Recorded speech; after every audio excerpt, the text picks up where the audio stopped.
Okay. Well, welcome everybody. Today, we're pretty lucky in my mind. We have three gurus of the travel industry, in my opinion. We have Sonia Jones, the owner of Sonia Jones Travel, and we have Brett Ray and John Lengacher, personal travel managers. Guys, welcome today. It's so nice to have you on. Well, great to be here. Hello. Hey. Sonia, I thought I'd start with you. Give us a bit of your background, the journey in the travel industry and leading up to the point of where you got to now. Yeah, thanks, Matthew. So I've been in travel for 18 years and I've had my own business for the last 6. It's our birthday next week and I'm very excited to have made it over this last 4 months to get to 6 years. I learnt on the job through Flight Centre and did 5 years in red and white stores and with Flight Centre Business Travel. And then I took off my training wheels and I moved to Travel Associates and I did 7 years there where I think was able to really hone my craft and understand the importance of client relationships and building a business and working on very, very strongly on repeat and referral. And so then after 12 years with Flight Centre Travel Group, I branched out on my own and did 3 years as a mobile travel consultant with MTA, and then went out independently 3 years ago, as an affiliate of a virtuoso agency. So yeah, that's cool. My journey. Yeah, great experience along the way, all those stepping stones to get to that point, and experience, I suppose, in slightly different brands, different setups. It's excellent. And John and Brett, the travel power couple. Where did it start? And well, in my case, I started in Switzerland some 46 years ago with a company called Quoni, which is still around, although with new ownership, I believe. Did 8 years there, moved to Sydney, and then on to Melbourne. Had another 2 years with Quoni. And worked for the Jet Set group of companies in various reincarnations. And 14 years ago, joined Travel Managers. Oh. And Brett, and my background really is airline loyalty. Although I can even go back further than that. I used to book holiday homes for a friendly society, right? And then I got into airline loyalty. I worked at a large call center with 350 people. I even worked at Jetstar for a while, 2.5 years as their sales coach, which I loved. And that's where you learn about revenue leakage and what that means. I've never heard of revenue leakage before. And then one day I just resigned from that because I sort of had enough of working with so many people. Didn't tell him. He was really dark on me, really dark. Then I jumped into the business. And I think for the first 3 or 4 weeks, because I'd come from a coaching background, I kept telling him what worked, what didn't, and what he should change. Didn't want to have a bar of it. And then I sort of stepped back, and here we are. It's 13 years in, or nearly 14, isn't it? Well, it's 14 for me, not quite. 13 years for me, and jumped in, and we've been traveling ever since, and that's where we're at, sort of pre-COVID. Yeah. So I guess the thing with us is we. Over the last few years, particularly, we've been spending almost 6 months of the year 6 months away. We've been to Brazil over 30 times in that period, and that really stopped all in March. We had 5 or 6 trips booked, and they one by one, we'd had to cancel those. And look, I realise that's a first world issue, but in the model of how we work and what we can do with the technology we have at Travel Managers, we always said in the beginning that if we had the opportunity to travel, because coming from a place where you work with 350 people, I only got 4 weeks leave a year. And even then trying to take it was really, really difficult. But when we found out we could both travel together, we just did it. We spent all our money. And that's what we'd spend every penny of what we have on traveling, because I think the more that you experience it yourself, whether it be from checking, the types of airlines, aircraft, and little subtleties, on board that we can share with people, really, I think, helps our clients understand who we are and what we're about. Yeah, I think you're preaching to the choir there. I reckon you're living the dream of many, I would say. Yes, we are. Preaching to the choir. Well, and I suppose in with all that experience, and you got to a point where you've built all three of you have built some great travel businesses. And I suppose with maybe starting with you first, Brett and John, is how has COVID affected you? How's the situation affected you right now that, what we've gone through this year so far? Well, the business has stopped. I mean, Stop. we've effectively not done any bookings since March. So, Oh, we got one. Did you get one yesterday? well, I got one yesterday, and overnight the flight cancelled. So it's back to a holding pattern with that one as well, because there's no flights to sell. And for me, my big thing is I love cruising. So we spend a lot of time cruising. So now where we're at is there isn't really any product for us to sell. You know, it's like, I sort of equate it to this as it's like having access to a supermarket with nothing on the shelves. Like there's ideas that things might be coming and when it might start, and it keeps getting moved and honestly, I feel really uncomfortable talking about cruising into the future with the opportunity to sell something at this physical point, because I don't really want to take money from people, because I'm just concerned that, you know, that'll have to turn into a credit. Honestly, it's been really difficult because we've gone from what was, you know, money that we'd always dreamed about getting every month to that being taken away, and now being, you know, being on JobKeeper and JobSeeker. And look, even through the process of having to apply for JobSeeker. So because we're a family trust, only one person on the family trust can apply for JobKeeper. I have to apply for JobSeeker, you have to fill out all these forms. And do you know, it took 9 weeks for me to get JobKeeper. And I've never asked for help from the government before. And it was really, really confronting. Now, the positive side to that is I have no fear anymore about asking for help from large companies. Because when you get out there and you go in and you say, look, you know, I've lost my job because of COVID-19. Is there anything you can do for me? I'm really, you know, I've been a client of yours for 13 years, like with Vodafone and other companies. Can I tell you, our health insurance company, HCF, and I've told this story to 100 people, I rang them and told them the situation. Do you know they're giving us 3 months insurance cover for free? Worth like $1,800 for free. And I'm just amazed the help that people are prepared to give. And we want to make sure that we're looking after our clients in that way. But it's been really difficult because we've been confronted with things we never had to think about before. Yeah, like cheap wine. Cheap wine. We discovered cheap wine. The joy of the $3.98 cleat skin from Dan Murphy, the soft red, best value, you know, $4.15 on Friday. Living the dream. What can I say? Who needs a $30 bottle of wine when you have $3.75? I mean, I'm just saying. And I'm sure we've got some people that have even gone to cask now, right? I'm sure. I'm sure. Cost per 100 mils, I'm sure comes out lower. I'm not sure I'm going to do cask again. I think those days are gone. Well, I hear you. In this being in the same situation, putting yourself in a position where you do have to ask for help from so many places, and we've been really grateful of the help we've received as well, from just, you know, from those companies that you talk about, you know, car insurance, health insurance, all those sort of things. And I suppose maybe like many people, your business was probably going really well up until COVID, right? And Sonia, we talked about this. You were going really well in your business, and then COVID hit. So how about you? How's it affected you, and you know, what's happening with you now? Well, we were sort of probably one of the first lots to be affected. Like I had colleagues who seemed to be a few weeks behind where we were, and I think that was because we had some business travelers who were due to go to China at the beginning of March, so they were sort of in the first round of, you know, where China was the hotspot and cancellations were. And then we had people going to Japan for cherry blossoms, because we do a lot of Japan bookings, so that was the second round. And then by the time we got to Italy, which was all our, you know, sort of late March, April bookings, then everyone started to catch up to us, but we were already, you know, sort of knee deep in it. And so we didn't come to a screaming halt overnight, but we literally unpicked, well, $3.5 million worth of travel. You know, it's just was, I felt like I was taking a sledgehammer to all those beautiful, because we do so many handcrafted bookings. We do a lot of luxury cruise. We do a lot of luxury FIT. So everything's tailored. Like, it's not like one booking with one supplier. Like, one booking can have 15, 20 different components into it, you know?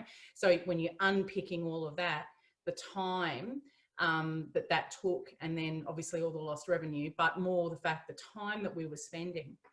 I had 3 staff, so now I have 2. You know, I haven't reduced my admin girl. Her hours have been reduced because she primarily used to do documents and itineraries. but my my assistant consultant, she still worked right up until sort of, you know, April. She was still working 4 full days a week, and I was working probably 50 or 60 hours a week. So there was no revenue, and yet we were still putting in, you know, sort of 90 hours a week of labour trying to keep up and keep on top of what was going on really through until the end of April. And then once we sort of moved into May, we were able to kind of breathe, and the pressure was sort of off. Everyone was home, like all our clients were back.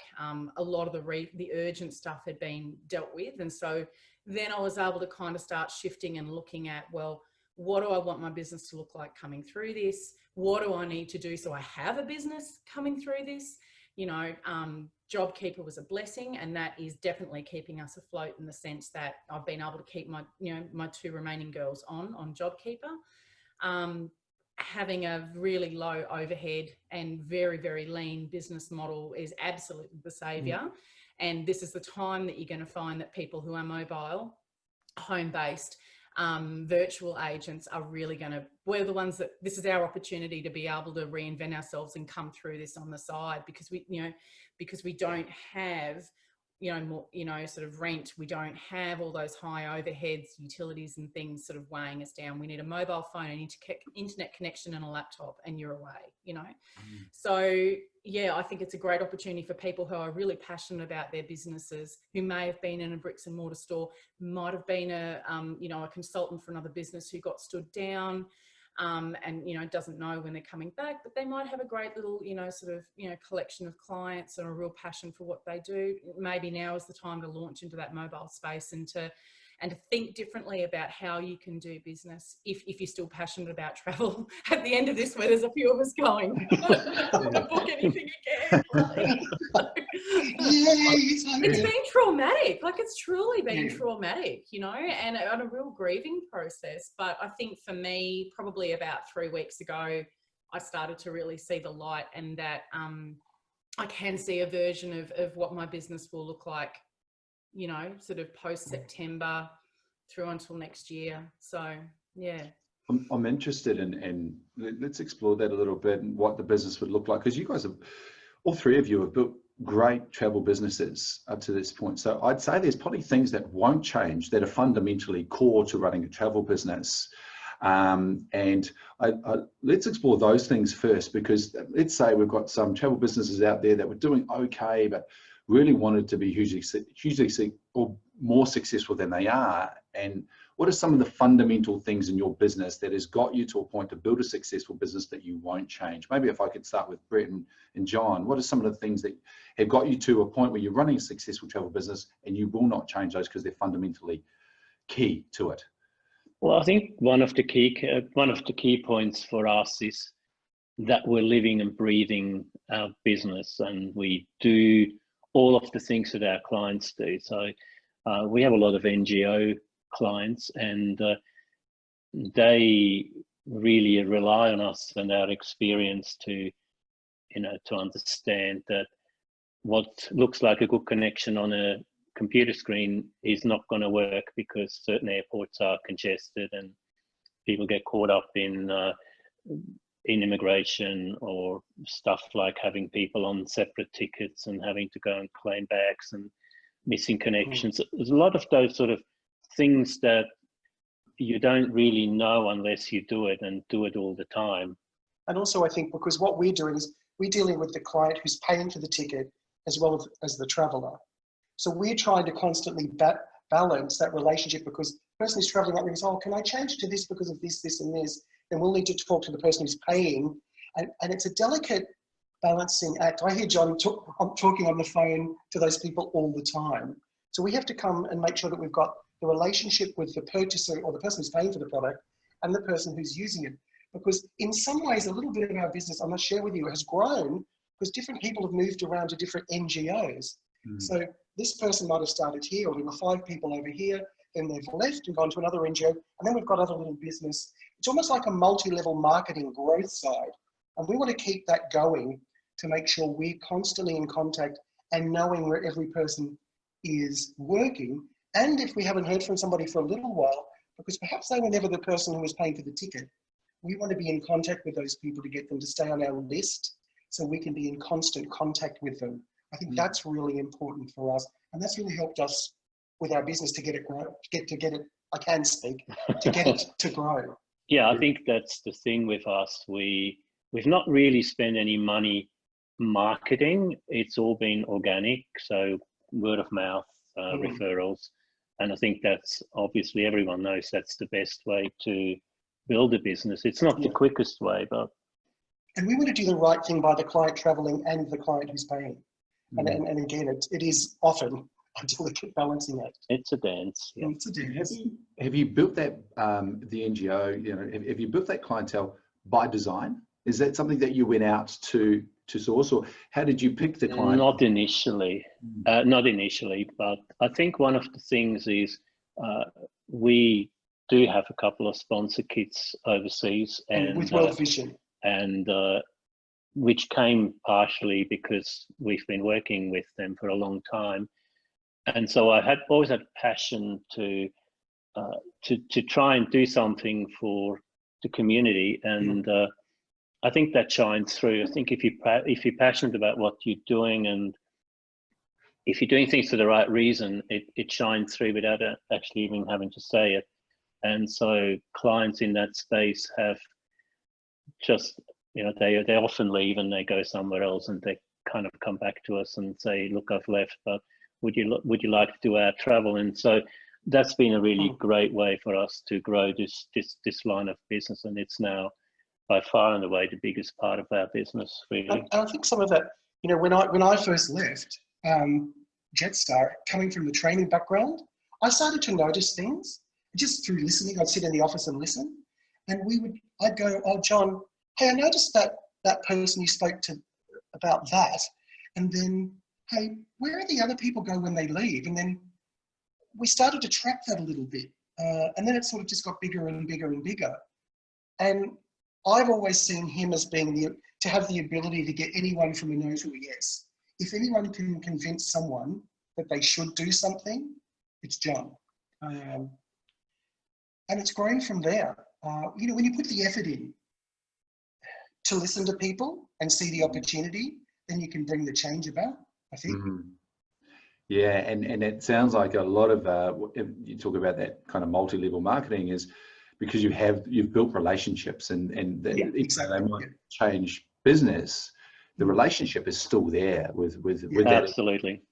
You know, and they've got a great taste of the customer experience you deliver. They trust you because you treat them as a relationship, as a client for life. That all makes complete sense in terms of building that up. And have you found, is there anything specific in the customer experience, you know, when making your bookings that you do? Is there something that, you know, how do you approach your trips, you're dealing with your customers? Is there something specific there that you do around customer experience? Like, can I give you my observation on John? Because often the person who doesn't may not see it right. Yes. So I'll look at what he does. He's accessible on Skype. He's accessible on WhatsApp. He's only a phone call away 24/7. Now, the reality is we've been asleep in Brazil in the middle of the night. So if we're in Brazil, as an example, you know, he'll work from 8 p.m. Brazil time until 4 a.m., then go to bed for 5 hours. But then we're in other time zones and we're totally accessible. And that was the agreement that we always had if we traveled, that we would be accessible. So when that phone goes off, that WhatsApp ping goes, bing, you wake up and you deal with it. To me, accessibility is a key thing. Yeah, I think that's the main one, really. And just for clients knowing that they have someone in their corner. Yeah. And Sonia, how about yourself? Like, what are some of the fundamental things that have got you to the point to build Sonia Jones Travel as such a successful business, and the things that you will not change moving forward? Well, like the boys said, your relationship with your client is paramount, and it had to be strong for you to build a successful business in the first place. And that has to be even stronger moving forward, because the thing is that you can't, the way that I see it, I've got this wonderful portfolio of clients, and a lot of them wouldn't have normally booked the sort of stuff that I'm going to need them to book with me. So their beach breaks, or, you know, their domestic trips, or, you know, their apartment in Sydney for a week, or whatever it might be.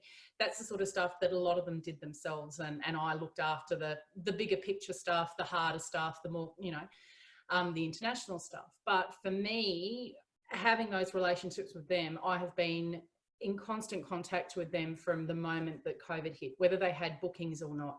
And I've ramped up my communication with them. I've, you know, increased my focus on marketing, has been a huge focus for me, particularly over the last 2 months, that I've, you know, really working to a strategic plan and, you know, sort of trying to come up with different ways to engage with my clients and get a really consistent message across. Because those relationships that were so important before for the success of the business, now I need them to book everything with me. I need them to, if they have a half thought about going somewhere for 2 nights, I want them to feel, okay, well, let's reach out to Sonia and see if it's something she can do. So tightening that gap for me in the relationship and really being put on speed dial, like the hairdresser or the plumber or the electrician, putting myself out there, that's really been my primary focus. So I guess it's a version of the same thing, that importance of those client relationships and the referral networks, but it's really ramping it up and intensifying it. Not to the point that you're annoying them, but you know, that it's that presence of mind that's, I think, going to be so imperative for all of us in our relationships with our clients, you know, to take our businesses through this, you know, this travel depression basically that we're in. Yeah. And you've kind of designed your business, seeing that you're focusing on luxury and family. And what, can you talk to us a little bit about how did you get to that point of kind of narrowing down into those areas?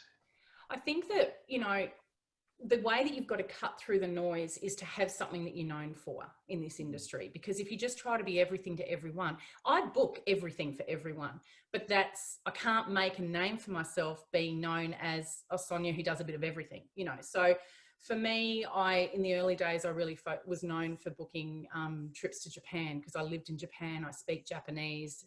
Every couple of years, I'll take a group of my clients to Japan. So that sort of trickled through. And then I found this sort of arm of really, you know, how much I loved boutique and luxury travel. I mean, we all do, but it was something that I was really good at. And the relationships, I love building the relationships with suppliers and knowing the GM of a hotel, or knowing the sales manager, and not just like, oh, hi, but, you know, they know my clients, sending repeated business to them, so that then when they see an email come from me, they go, oh, Sonia, we'll confirm that upgrade straight away. Or, you know what, oh, look, you know, Sonia said that client's not really into this, which is our normal amenity. Why don't we do this for her instead? So that ability to really tailor the experience for the client. And then you're not competing. For me, I found I wasn't competing on price. I was competing on experience. So then price stopped coming into it. And then, you know, being known for doing this, and then I travel a lot with my family as well, which is where the family side of it came. So I guess this whole concept of leading from the front, you know, so I take my kids everywhere. They are real globe-trotting travelers. And my clients have seen that, you know, oh, Sonia took her kids to Vietnam and Laos and Cambodia. That didn't even occur to me I could take an 8 and a 6-year-old to Cambodia. Well, yeah, you can. So how, you know, so I guess it naturally grew a lot from that people would try not to emulate, but could see if I said it was safe and I could do that with my family, then they wanted to try it with their family or try a version of it. And so, yeah, I grew a bit of a reputation that way. But it's about finding your passion or something that you're really good at, and really honing your knowledge and your skill set and your relationships around that, so that you can cut through that noise and get something that you're known for. And then the referrals will flow. Like these boys, you know, obviously all their work that they do with NGOs is absolutely fantastic, and their reputation in that space, when people move from one industry to another or one organisation to another, is going to follow them. And that's where they're going to, oh, you did this business trip for me. Well, can you actually do a trip for my family or our cruise to Alaska or whatever it might be? So even though that's what they're known for, obviously their database is growing through different experiences. So, yeah. Totally. I think you've hit on a fundamental thing in terms of the business here is you could go out and say, well, let's use a broom package, for example. You could go out and advertise a broom package. However, if you know your market is family and you then take that package and advertise it to a family and talk about how the benefits and the features for the family, then you're speaking a lot more directly to your customer. And then that's how you can stand out from the noise to say, I'm here for you specifically as a family traveler or as a luxury traveler. I think that's a great point you bring up. And you mentioned also, you know, not taking price out of the equation. And I noticed, you know, there's a few people talking about, you know, itinerary planning fees, service fees, and those sort of things. And I know you actually introduce, you've got that in your business, an itinerary planning fee.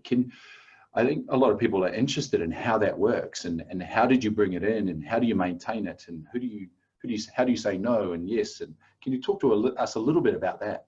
Yeah, look, I mean, I think that because so much of what we do are these really detailed itineraries and working out, people come to me and they will say, like, I'll get a brief, well, up until now, I'd get a brief that would be like, well, we want to go to Italy for 3 weeks. What can we do? And, you know, it's a pretty big, well, there's so much you can do. Like, have you been to Italy before? What are your interests? What's your budget? What sort of style of experience do you want? Do you want to be moving all the time? Do you want to try and include a cruise as part of that? Like, there's so many variations that you can't just produce a 3-week, here's a trip, you know, here you go, Merry Christmas. Like, you know, so for me, it was like, well, for me to really be able to tailor it to cater to what the client needs and wanted, it had to take a lot of time and do a lot of research, and I don't get paid for that.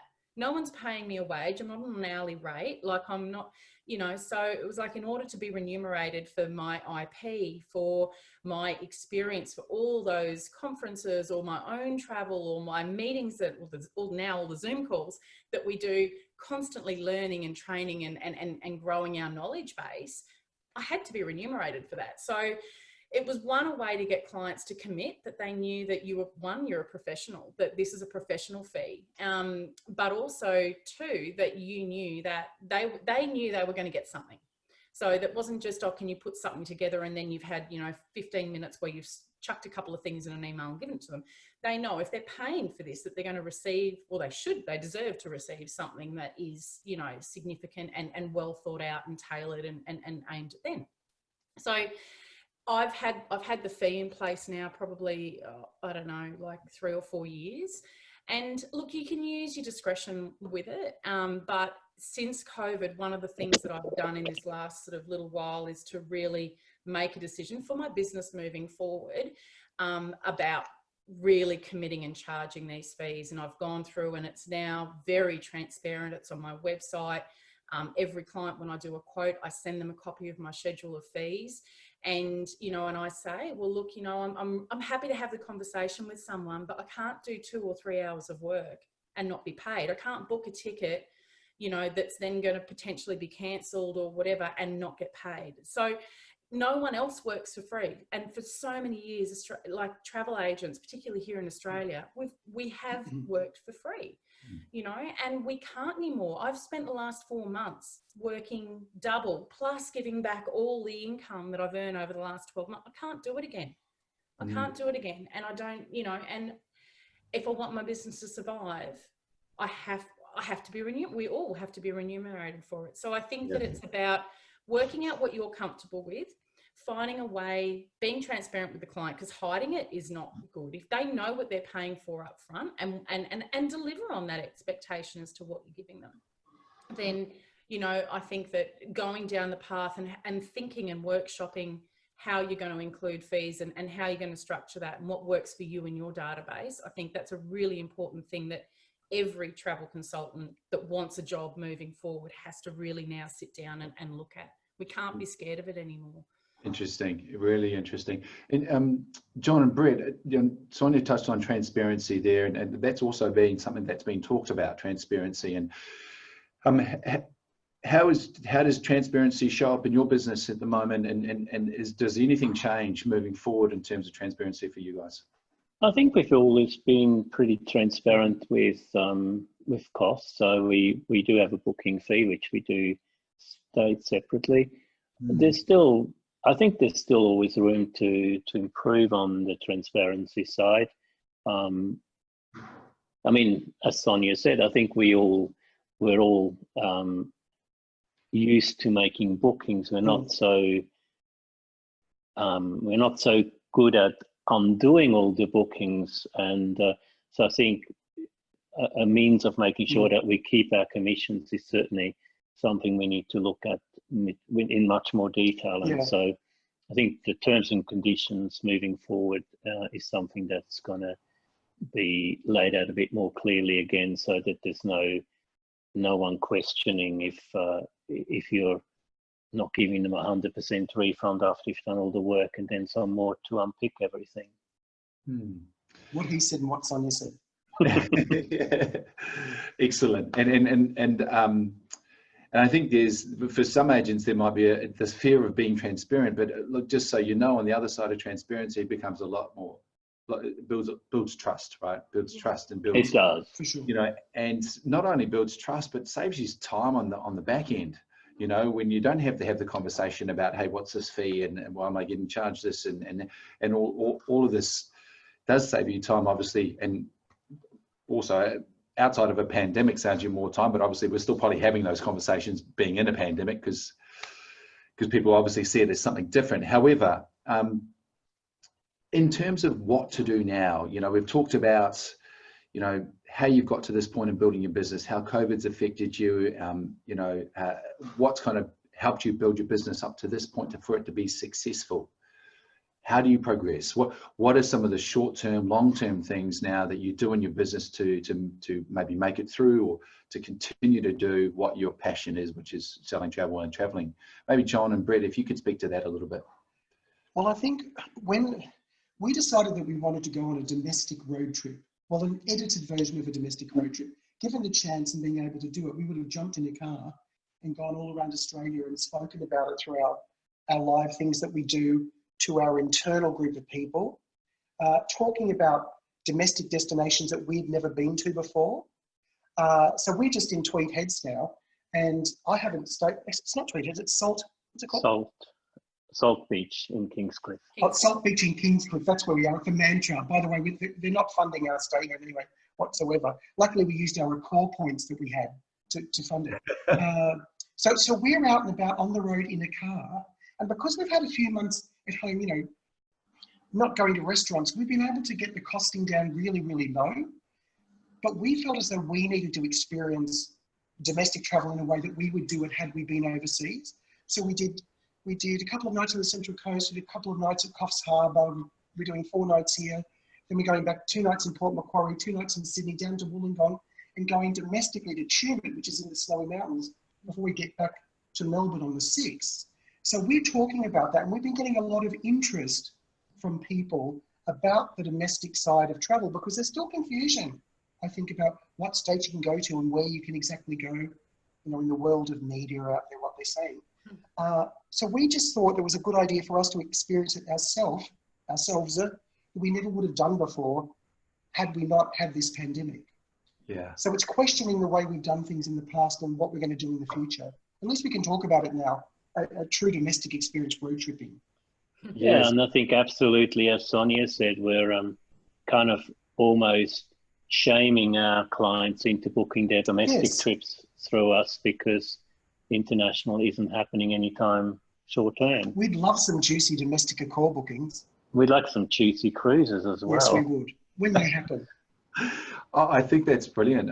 It's only, I mean, you're so, and I'm sure many of your customers are so used to kind of living their travel through your travels, right? When they're not traveling, you know, as you say, you've been to Brazil and you're traveling, you know, maybe 6 months a year. So now you're almost taking that model and doing it at a domestic level, and having them go, hey guys, it's okay. You can do this traveling domestically. Yeah, it actually turned out to be really nice so far, at least whilst the weather is nice. It was 21 degrees here yesterday, and today's 20 and overcast. Hey, Melbourne people are not complaining about that. That's actually hot.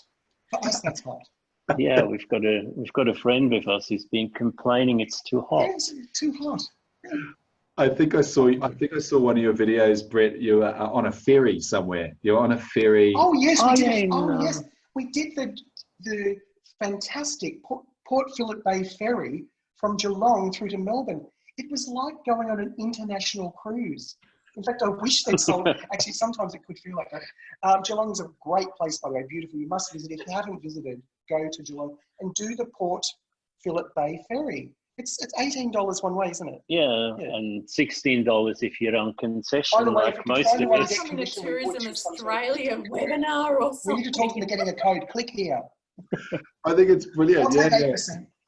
Tourism Australia, you should be charging a little fee That's the there. thing, right? That's the They Well, thing. why should, not? yeah. I think the Yes. downside is that they're pushing people onto booking.com, which is really depressing. Yes, That's yeah, quite depressing. we've seen some of that over here in Western Australia as well. But I think that's brilliant. I mean, going, you almost travel ambassadors for your customers to show them, hey, this is what's Yeah. possible. And it's still us taking our personalities and the way that we talk about things to domestic locations. Like I like talking about little things. Oh, have a look at that. Or there's a fish and chip shop there. Or often I'm known for just for stating the obvious. Oh, what a lovely beach. Well, yes, you can see it's a lovely beach because you're on the beach and I'm showing you, but then I have to say it. It's a laugh. Well, don't get him started on Don't- potato Oh, no, cakes. do not get me started. Also and known as scallops here. yeah. Well, Sonia, you mentioned as well that you've now looked at your marketing plan and started to roll that out in terms of, I think that's domestically, right? So tell us a bit about that. How did you first approach that plan, and how did you select where you were going to market it, and now how are you marketing that, and what are some of the results from it? Well, I'm in Queensland, so given that we've been locked in, it was I started as small as we were allowed to go, and then I'm starting to sort of branch out from that. So at the very beginning, it was like, we could go 125 kilometres from Brisbane. So I found all the best places that you could go within 125 kilometres of Brisbane. And it's gradually been moving out. We're very lucky that we do have lots of beautiful places up here, up north, that a lot of people want to try and see and experience. I guess the difficult side for us are the delayed openings. So, like not knowing when Hayman will reopen, having beautiful places like, Lizard that we would normally sell, or Silky Oaks, and the delayed openings there. So it's the difficult thing for us is being able to, I've been very careful about what I advertise. One, to make sure I can actually book it. One, that there's availability, or two, that it's open. But also whether it's a property that will have an agreement with us and be willing to pay us commission, because there's no point me finding somewhere that looks fabulous, promoting it on Instagram or Facebook or on an EDM to clients, and then them going, oh no, we run at about 98% occupancy anyway, so we don't really need you. It's like, okay, so I've had a few of those. So I spent probably 2 solid months trying to find product, and it was at the time, I suppose, where a lot of our usual suppliers didn't have any product that we could sell, and a few of those have really adapted and grown, and they're bringing out their own itineraries now and their own products, which is going to make it a lot easier moving forward, because there is at least something out there that we can advertise. So what I would say is, work out what your audience, your target audience is. Geographically where they are is actually probably for the first time ever really honestly important to us from a marketing point of view. So if 90% of your database is in Victoria, then you have to think about what's going to be achievable for them in short term, medium term, and long term. Or if you've got a big WA base. Okay, so I have clients everywhere, but the bulk of them are in Queensland. So that for me has driven. So a lot of the stuff that you look at is Queensland, but if I just pump out the same stuff week after week, no, everyone's going to tune out. No one's going to pay attention. So when there was a bit of hype around the bubble with New Zealand, I did a whole bunch I did a week, sort of taking you around different things in New Zealand, and tried to equate it to things that you could see elsewhere in the world. So I don't know if you saw Tourism Dunedin did this awesome, like it's Bali, but with a wetsuit. It's the pyramids, but without the Egyptians. Like it's that kind of, like they did this whole take on, global destinations, but what you could see if you're in Dunedin.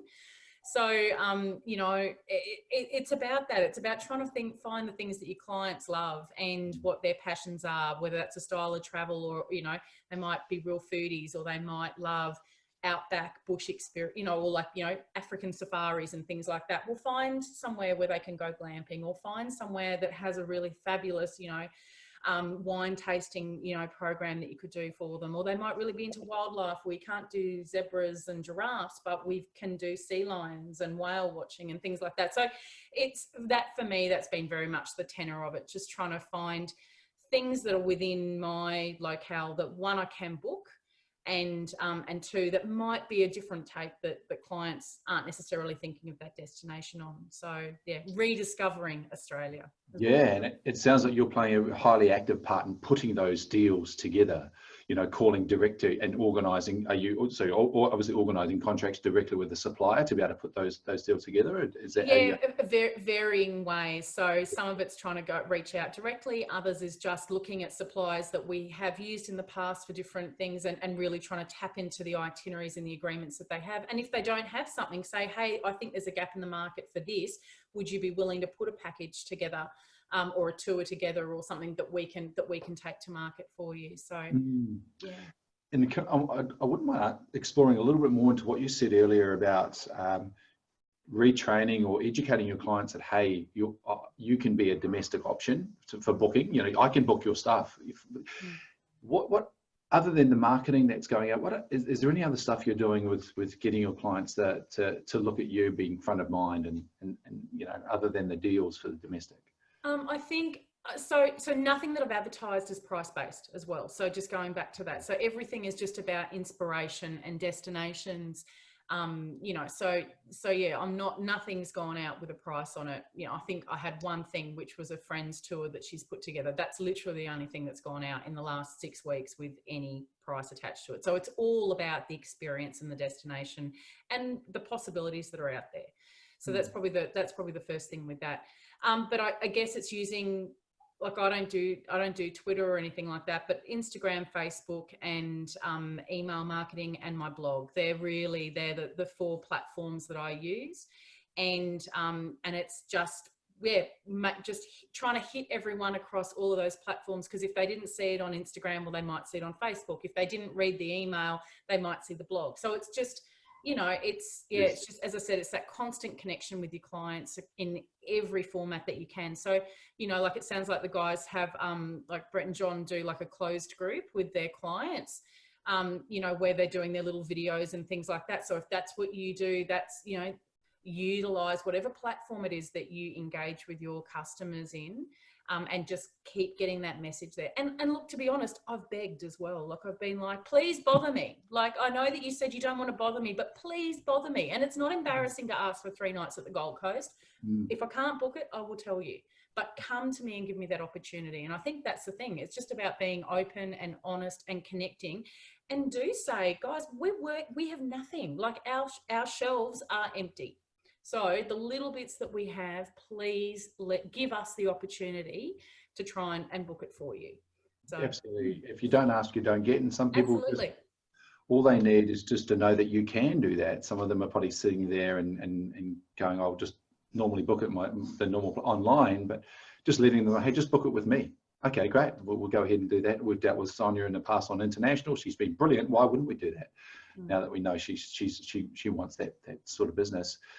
Go back to you, Brett and John, in terms of, you know, I love how you're kind of building a travel story through your own travel stories and having people connect to those ones domestically or internationally. Is that something that is also by design? Is there a platform that you basically use for that? Are you Facebook, Instagram? Talk to us a little bit about the thinking behind it. It wasn't by design initially. What happened was we were traveling. Oh, I suppose we should start using some of that media stuff. Now, am I the king of Instagram, Twitter, Facebook? No. Do I love doing lives? Yes. I do lives inside my personal, and sometimes they're over at the business one. I love tech, and I love living on the edge of it. I love it. I like to have a balance between having some notes written down like that to, okay, that's in my unconscious mind and I'm discussing it. And it has to be me saying it. If something doesn't feel right to me, I'm not going to say it. And that's been the whole thing. You know, when we first started going to Brazil, we started doing these Facebook Lives from Fortaleza in the north of Brazil. You know, that really opened up interest about Brazil as a country, because people didn't realize there were so many people, that 230 million live there. I do not tweet as much as I'd like to. I do not do his Instagram as much as I'd like to. We're very lucky having the National Partnership Office with travel managers where we have our own website set up through that, and they do a lot of our work that talks about domestic packages and things like that we can then get tiles for to add into our social media, okay? Am I great with that all the time? No. And I'm constantly trying to get better at that. But then I'm really hard on myself because some people say, oh, I couldn't do a Facebook Live. No, it's easy, just get on and just be yourself and know what your message is, what's your intention, you know, why you're doing it. Just get out there and do something, whatever it is, do something, because if you do nothing, nothing's going to happen. You just get better at it. You just get better at it and the fear disappears. I mean, you've noticed that with our Friday ones that we do. Absolutely. And I think just the mere fact that we're active on social media, and certainly I'm a lot more active than I used to be because I got more time. So I think it reminds people that are on your Facebook that you're still alive, that you're still there to do travel. And I think that's, you know, obviously the feed is full of domestic pictures at the moment. So they realize that, yes, we definitely do domestic as well. I've also started engaging more on LinkedIn, which I've never really done before, but I just follow people and, you know, people that I've used to work with and they're kind of dropped off because they moved on, and I send them little messages, and that's been actually quite effective. Great. I think that's I think the social media thing, constantly I'm getting better at it. The more you do, the better you get.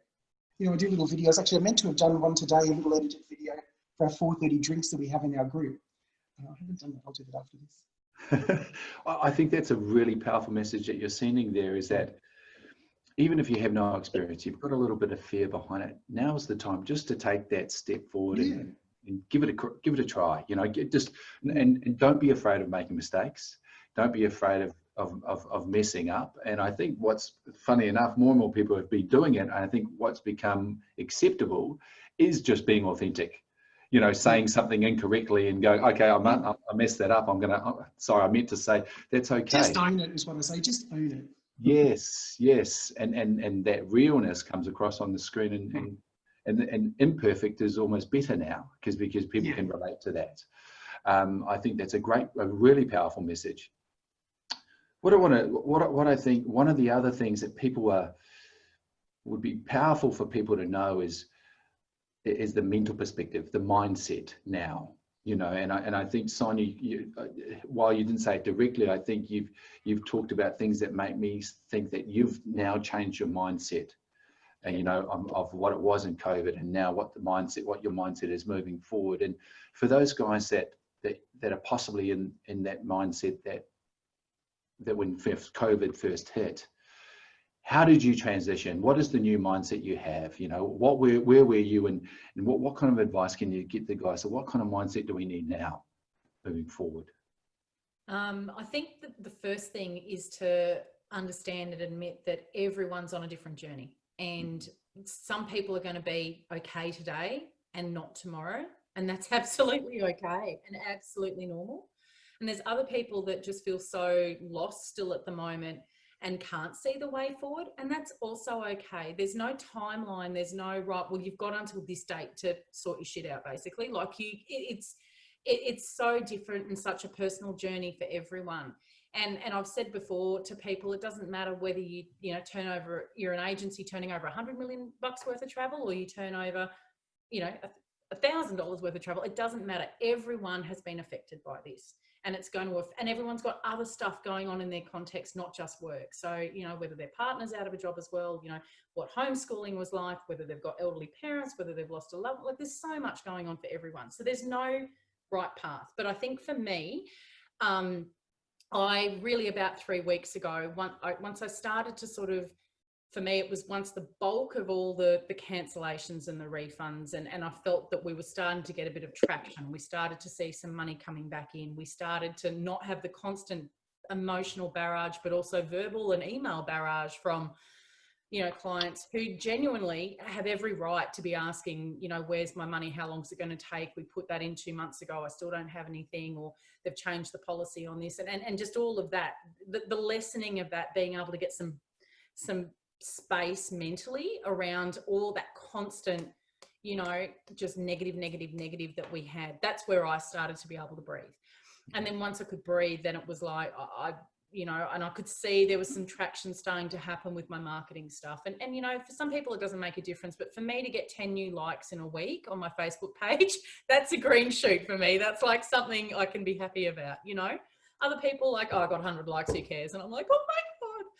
So it's whatever your benchmark is, and it might be tiny, incremental baby steps. But for me, I think it was accepting that it was terrible and that it was very, very black for a lot of people. And for some people, it's still very, very black.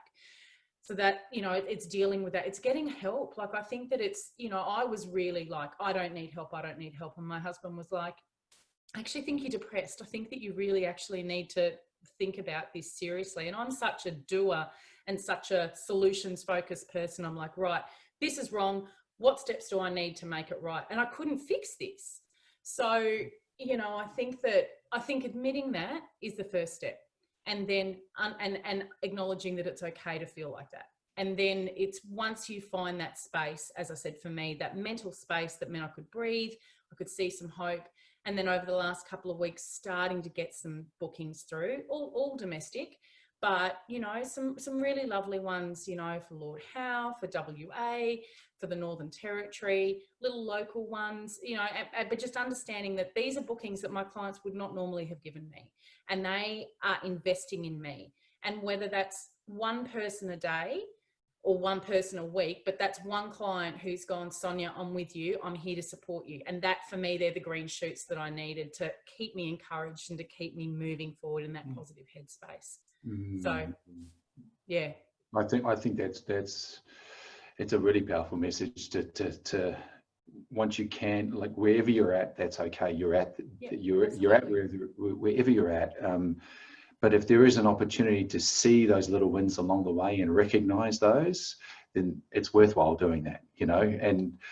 And to the customers that are booking, you know, if you're getting customers booking in your business, to the people that are listening to this, treat those customers like gold. Absolutely. Treat those customers like, and not that you're not anyway, but, you know, I feel that maybe the first 20, 30, 40, 50 customers that you serve over these coming months, weeks, whatever they are, it will dictate the way you're going to serve the rest.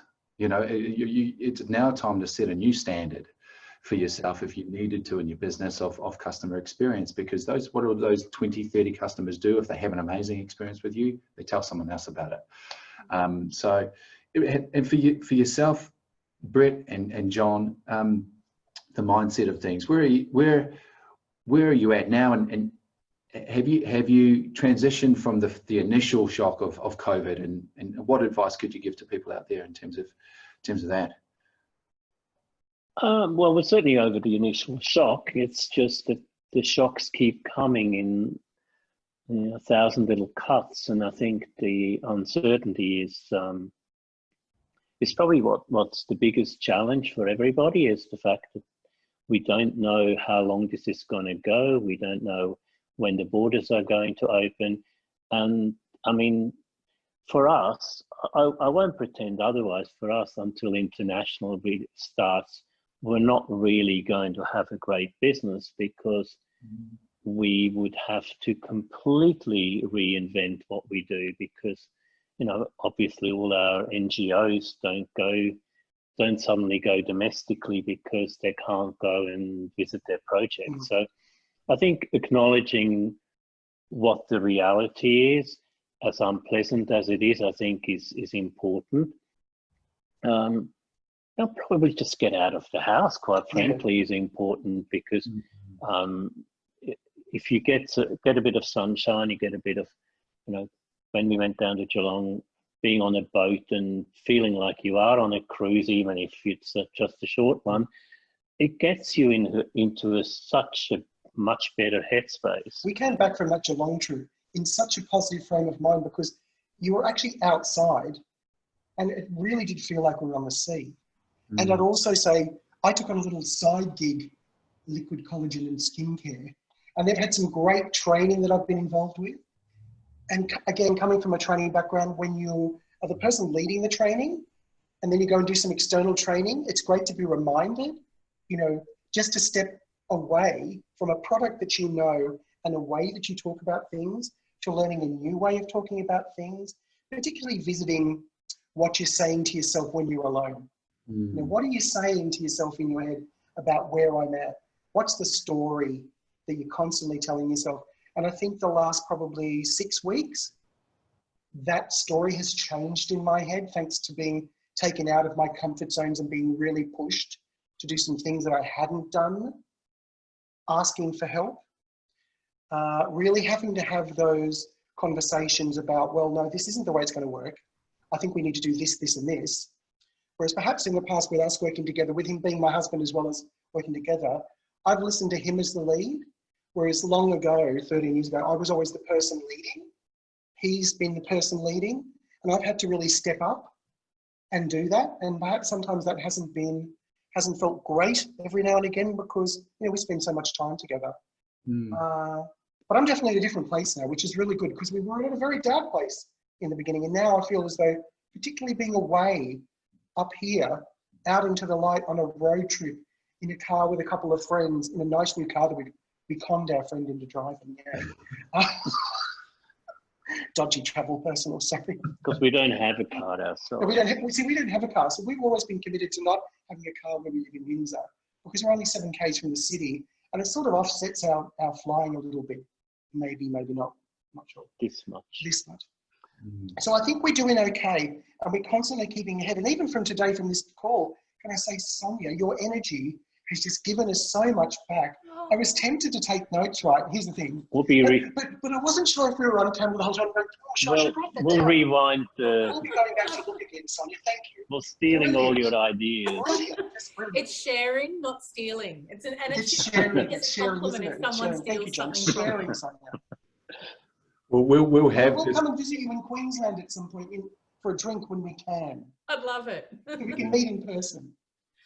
We'll have this interview on the page, so you can definitely watch it as many times as you want. You can take as many notes. I hope you look all right. I don't know what my hair and makeup's like today. It's just pointing me out. Particularly the hair. Particularly the hair. And Matthew pays me $50 every time someone watches it, so it's great. Yeah, exactly. Oh, Great. wow. Oh, wow. Referral fee. Look at you Talking go. about side gigs. Talking about side gigs. I'll get it up on the PTM page now. I think that was, it kind of struck a note with me, what you said about getting outside. It's funny, I had a moment the other day when the weather was really nice over here, and it was about mid-morning, and I just had a coffee in my hand. I thought, oh, I'll just go out the back, and I stood out the back, and I was just in my backyard, and the sun hit me, and it was just such a nice moment to go, you know, let's not forget the little things, you know, the things that we can be grateful for. It doesn't change the bigger situation, but it does kind of put things into perspective sometimes, that there are things to be positive about. And because of those things, you know, that little moment, I walk back in feeling better about myself, better about, you know, and that mindset I was in helped me better approach what I had to deal with, you know, the things. And for you guys as well, talking about the little wings, the green shoots, Sonia, you know, talking about traveling and getting outdoors. I think that's such a great idea. I'm jealous that you guys are traveling around domestically. It's such a nice thing, because we're so passionate about travel. Why not do it? You know, and you guys are doing it there. A question that I'd probably like to end with is probably more about what are some of the biggest things you've learned through the process so far? You know, what are some of the things that, whether it be surprising or whether it's confirmed something, but what have you learned through this process, through the last, you know, what are we talking, 3 months, 4 months, 5 months, feels like a decade. I'll be starting with you, Sonia. What are some of the things that you take away so far out of this year that have been learnings for you? I think from a business viability point of view, I think not having had a bricks and mortar base was actually such a relief, and it's something I have actually toyed with over the last couple of years. Particularly, I actually get quite envious when I'm in a gorgeous little shopping street or something, and I'm like, oh, look at that, oh, that's for rent, oh my god, that'd make a perfect little. But every time I've gone, no, keep it lean, keep it lean, keep it lean. And so I guess for me, it was real validation that I had made the right, fortuitous, completely fortuitous, but that I had made the right decision with that, in keeping it lean, and not having that commitment to the bricks and mortar, and keeping my business as you know, as adaptable as it needs to be moving forward. There's probably that. I think the other thing is that that I've always said that the most important thing in my business is my client, and it has always been. And I wouldn't have, like, I've been asked questions before, you know, what's the most important thing in your business? What do you need for your business to be a success? And I'm like, it's clients. If I don't have clients, I don't have a business. So looking after them is 100% the most important thing. And it's always been important to me, but I think it's a real heightened sense of communication always. Like, we email our clients literally like every week about where their refunds are at. We're constantly chasing, calling, even if we've been told your ETA is this, whatever, we're onto it on the front foot, so that they know that we care, that we haven't forgotten them, you know. And it's been really lovely having clients just ring me up, not to book anything, not to complain about anything, not to ask anything, just to ring and have a chat. And I think that that's become so, I really value that. Like, so I think that the relationship with the client for me has really risen to a level where I truly understand how important it is, and I don't want to ever compromise on that. And so whether that affects the way that I go moving forward, that I have fewer clients and I'm not trying to drive to get every man and his dog to book with me, but the ones that do trust in me, that I have that relationship with, and that are loyal to me and value what I do, they're the ones that they're gold, right? So you've really got to look after them, you know, whether they're booking, whether they're not, and returning the favor. Just pick up the call and go, hey, how you doing? What's going on? How are the grandkids? Have you survived school holidays? Like whatever it might be. So I think they're the two big things: keeping the business really, you know, really like not spending stuff unnecessarily. My accountant's like, have you got anything you can whip through before the end of June? I'm like, what am I buying? Like, he goes, oh no, you're right. Okay. Can you pay yourself some super? Like, that was like, there's nothing there. So yeah, so I guess that's it. And the importance of the client, the customer in any business, but I think for us particularly, where it's all about those relationships, and that we have nothing if it's not for them. It's just keeping those relationships as solid and communicating with them as much as possible. Yeah. So, and knowing that, and thanking them and telling them they're valued, and, you know, yes, I think that's important. Great. And for you, Brett, John, what are some of the things you've learned so far out of this year? I think I've learned that it's okay to ask for help, no matter what you're saying to yourself about that in your head. Ask for help. I've learned that we've got a fantastic, I mean, I always knew it, but even more so, a brilliant, fantastic national partnership office with travel managers in Sydney who are always there for us. We're all going through the same thing, you know, a huge amount of change has been presented to us. We didn't know what it meant. We didn't know what it meant at the time. I've learned that I'm stronger than I thought I could be. When you went from all this travel that was going to happen to it being taken away. And look, we've still got 5 or 6 bookings sitting there that probably going to be cancelled. Oh no, when do I cancel that trip to LA for September? That's a redemption through Virgin, you know, with Delta. Oh my goodness. When will I have to cancel that? And when will I get the points back? Managing all of that at the last minute, I've learned you can do it, and it's challenging. We've become stronger, haven't we? Do you think? Yeah, together? I think so.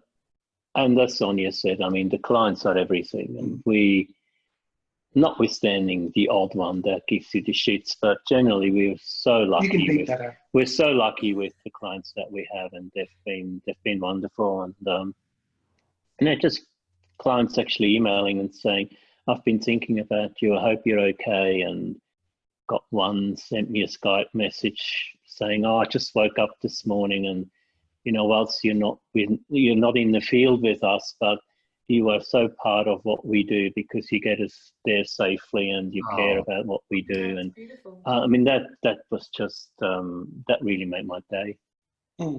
Yeah. I remember hearing once someone said, "We're not in the travel game; we're in the relationships game," and we absolutely build those relationships through dealing with clients and providing travel experiences. And I think, you know, the fact that you've taken the time, all three of you, to come on today and share not only your wisdom, your expertise, but also the journey that you've taken, you know, to pre-COVID and obviously during COVID, I think has been really invaluable for everyone listening today. I think sharing your situations honestly, openly, and us talking about it as it is, I think really helps people connect to what we're all going through, right? What, you know, and even for us as a training company, it's all gone for us, you know. And so relating to your story and the people watching relating to your story, I think you're telling the story of many at the moment. And the fact that we can get together on a call like this and share those stories and help people feel like you're not alone. It's okay to ask for help. I think it's a massive one, Brett. For me, that's one I've learned along the way as well. It's okay to ask for help. I think I was very much like you, Sonia, an action taker, right? Here's the issue. What are we going to do about it? Bang, bang, bang, bang. But kind of take a step back, consolidate what's going on. You know, it's very, very strange for me to do that, but in the process of doing that, I think you mentioned this before we got on before we started the interview, Brett, just being realistic about where you're at, having a look at it and realistically.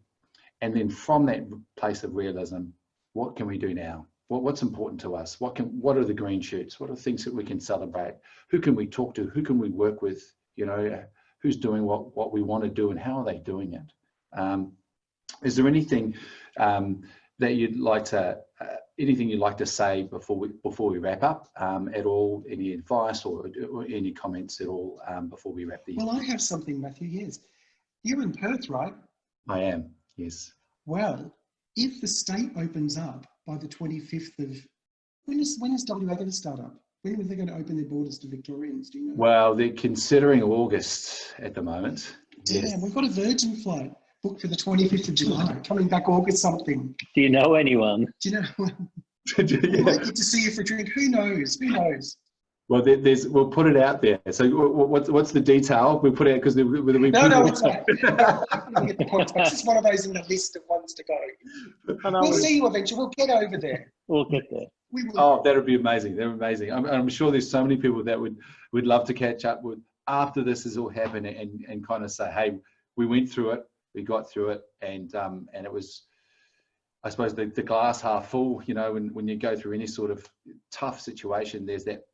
The benefit of it is being able to share that experience and getting through it and going, hey, we were there when it happened, right? And we got through it. Yeah. But thank you so much for your time. Sonia, is there anything else you want to share before we wrap up? I think that for us as travel consultants, what the guys are doing, I think is brilliant. They're leading from the front. They're out there, they're showing their clients that, you know, yes, the world's not open, but there are still things that we can do in our own backyard or, you know, sort of in our locale. And I think that we actually have a duty, not just to promote, you know, to our clients what you can do, but to actually try and do it as small or as, you know, doesn't mean it has to be an expensive thing. It might be a day trip somewhere, but I think that doing that, showing that story, you know, and then communicating that with your clients is really important because they will have confidence to try and travel and to try things and do things if we see that we're doing it or that our industry is doing it. So I think that's really important. And I think not letting your relationships with your travel partners go in this time just because you can't book Africa or just because you can't book Canada or whatever it might be. Those guys have spent a lot of time, the BDMs, they spent a lot of time building relationships and helping us in the past. And I think that we do have a bit of a duty to give them the time and the support and friendship that they need as well while we're kind of in this holding pattern with international travel. So yeah, that's what I would say to other travel advisors out there is that, you know, don't forget our partners. They're super important. And yeah, I think that's great. Absolutely. Sonia, Brett, John, thank you so much for your time. We really appreciate it. Thanks, Matthew. Thank you. Yeah. Thank you. Enjoy the rest of your trips, your domestic journey, John and Brett.